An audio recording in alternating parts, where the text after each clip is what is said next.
Bom, pessoal, até para a gente entender um pouco o que está acontecendo hoje, a gente precisa voltar no tempo. Então vamos lá.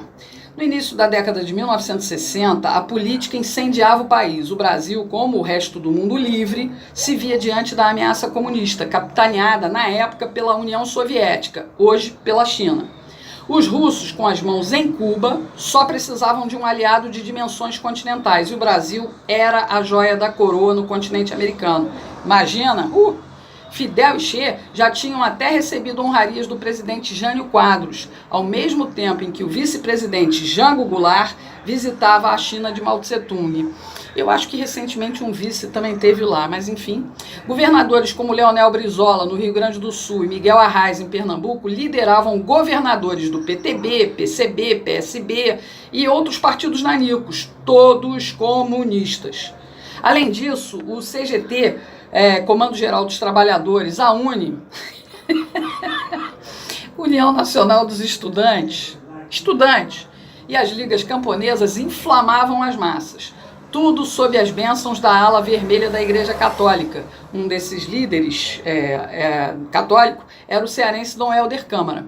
O país estava a ponto de explodir. Inflação em alta, desemprego, conflitos no campo, Estado estatizante cada vez mais inchado. Mesmo com uma ala das Forças Armadas garantindo a presidência de Jango após a renúncia do Jânio Quadros, tudo só piorava. Sempre dúbio, para mostrar que escolheu um lado, o Jango promoveu o comício da Central do Brasil, no centro do Rio de Janeiro, isso numa sexta-feira, 13 de março. Lá ele anunciou a reforma agrária, os votos de analfabetos valendo e as reformas de base, além de dar anistia para crimes políticos. O Jango foi ouvido por 250 mil pessoas e a esquerda viu na oportunidade a chance da revolução comunista no Brasil. Mas essa mobilização popular, a reforma agrária e a insubordinação militar, principalmente das baixas patentes, acenderam o farol no fim do túnel.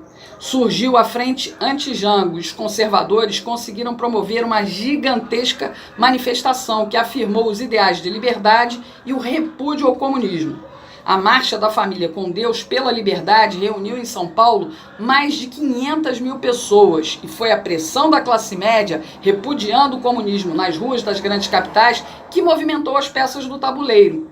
Havia uma forte queda de braço entre militares melancia e os anticomunistas, liderados por Carlos Lacerda, do estado da Guanabara, atual Rio de Janeiro, e pelos governadores de São Paulo, Rio Grande do Sul e Paraná. Os militares acabaram levando tanques de guerra para as ruas das capitais.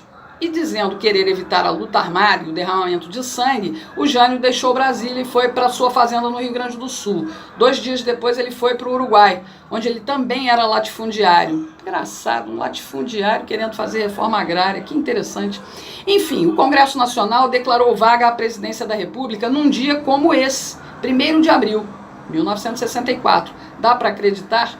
As Forças Armadas não precisaram disparar um único tiro. Tudo porque a classe média, que crê em Deus, é patriota e defende os valores familiares, foi para as ruas contra o comunismo. Hoje, essa mesma classe média que se queixa há séculos de corrupção na política, que diz apoiar a Lava Jato e ajudou a eleger um presidente que se dispõe a enfrentar o sistema, se tranca dentro de casa com medo de um vírus chinês. Nossa!